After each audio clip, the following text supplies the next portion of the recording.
Hello viewers, কেমন আছেন আপনারা? আশা করি ভালো আছেন। তো আজকে আপনাদেরকে এমন একটি অ্যাপ্লিকেশন দেখিয়ে দেবো যে অ্যাপ্লিকেশনটার মাধ্যমে আপনি সব রকম ভিডিও দেখতে পাবেন। আপনার যেটা ইচ্ছে সেটাই ওখানে দেখতে পাবেন এবং খুব একটি ইন্টারেস্টিং অ্যাপ্লিকেশন। দেখুন, এই অ্যাপসের মাধ্যমে আপনি খুব মজা পাবেন এবং এই অ্যাপসটি আপনি আগে কোনোদিন দেখেন না এবং এই অ্যাপসের মাধ্যমে খোলাখুলি মেলা সব ভিডিও দেখতে পাবেন। আপনার যেটা ইচ্ছে সেটা দেখতে পাবেন। তো চলুন সেই অ্যাপসটা কি আপনাদেরকে দেখিয়ে দিই। প্রথমে আপনাকে যেটা করতে হবে, নিচের যে লাল কালারের সাবস্ক্রাইব বোতাম আছে ওটাকে চিরে সাবস্ক্রাইব করুন এবং পাশের যে বেল আইকনটি আছে ওটা অলে সিলেক্ট করে দিন এবং ভিডিওটিতে একটি করে দিন লাইক এবং নিচের দিকে স্ক্রল করে চলে আসুন। স্ক্রল করে আসার পর নিচে যে কমেন্ট বক্স আছে দেখুন, এই কমেন্ট বক্সে আপনার পছন্দ মতো একটি কমেন্ট করে দিন।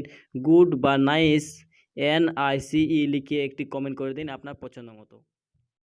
তো ফ্রেন্ডস, অ্যাপস তার জন্য ইনস্টল করার জন্য আপনাকে কী করতে হবে দেখুন, আপনার মোবাইলের যে প্লে স্টোরটা আছে প্লে স্টোরটি ওপেন করবেন। ওপেন করার পর উপরে লিখবেন, দেখুন আমি কি লিখছি, উপরে লিখবেন up live, UP up live লিখে সার্চ করবেন। সার্চ করার পর দেখুন এই যে অ্যাপসটি দেখতে পাচ্ছেন, অ্যাপসটি আমি ওপেন করে দেখাচ্ছি না। তো এর মধ্যে কী ভিডিও পাবেন দেখুন। তো দেখতে পাচ্ছেন কেমন খোলামেলা ভিডিও। দেখুন আপনি অনেক অনেক সুন্দরী মেয়েরা এখানে চ্যাট করে এবং তাদের সাথে আপনি ভিডিও কল করতে পারবেন এবং তাদের সাথে কন্ট্যাক্ট করে তাদের নাম্বার চাইলে নাম্বারও দিতে পারবেন এবং তাদের সাথে মজা নিতে পারবেন। আপনার সাথে ভিডিও কল করবে এবং আপনি তাদেরকে যেটা বলবেন সেটাই তারা রিপ্লাই দেবে। তো এই ছিল আজকের অ্যাপসটি। আপনি তাড়াতাড়ি ইনস্টল করুন এবং এটার মজা নিয়ে নিন। কীরকম কী অ্যাপস ইনস্টল করলেই বুঝতে পারবেন।